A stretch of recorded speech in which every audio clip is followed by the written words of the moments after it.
The tongue of angels was not considered a tongue solely because it looked like a red human tongue extending downward from the mouth of God. It was also believed to be a tongue because it was the medium by which the Lord spoke to mankind.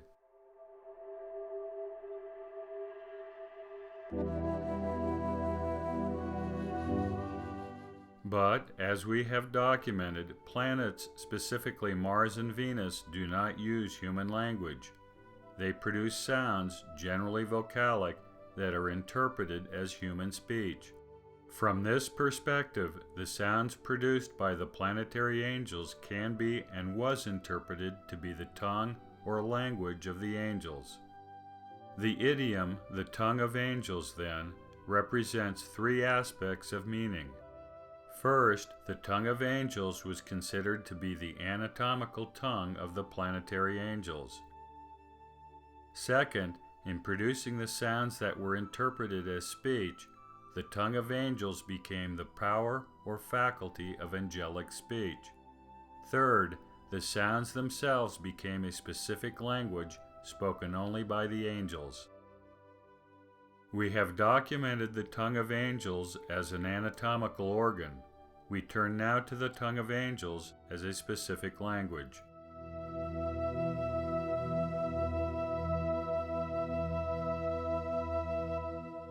In his second epistle to the Corinthians, the Apostle Paul spoke of his personal experience where he was caught up into the heavens.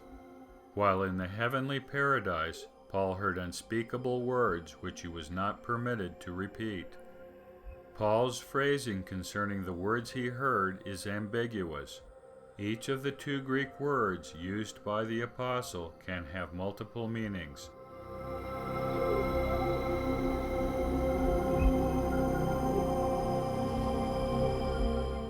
The Greek translated as unspeakable is arita, which literally means unspoken or unspeakable.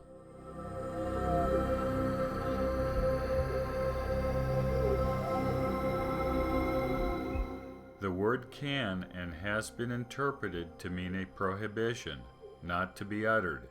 These words should not be spoken, either because of their sacredness or secretness, as these two translations attest.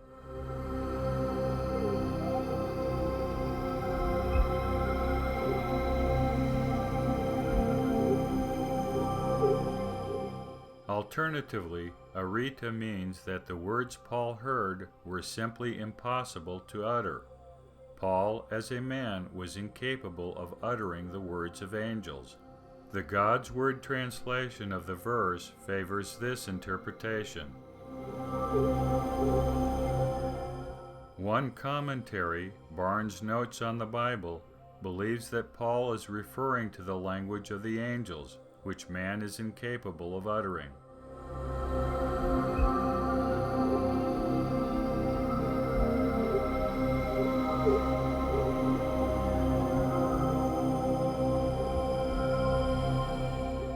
The Greek translated as unlawful is exesti.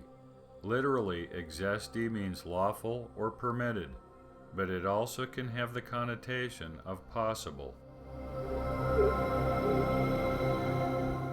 Again, there is a dichotomy.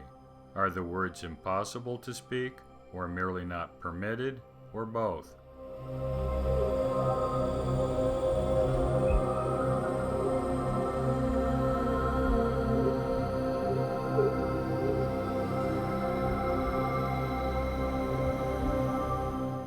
After the Savior ascended to heaven, having visited the Nephites a second time, the next morning, children and even babies uttered things which were forbidden to be written down.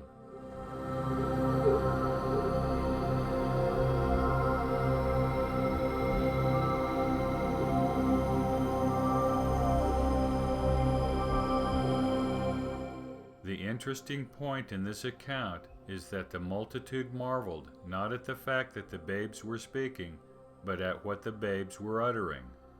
What caused the multitude to marvel? Certainly not human speech.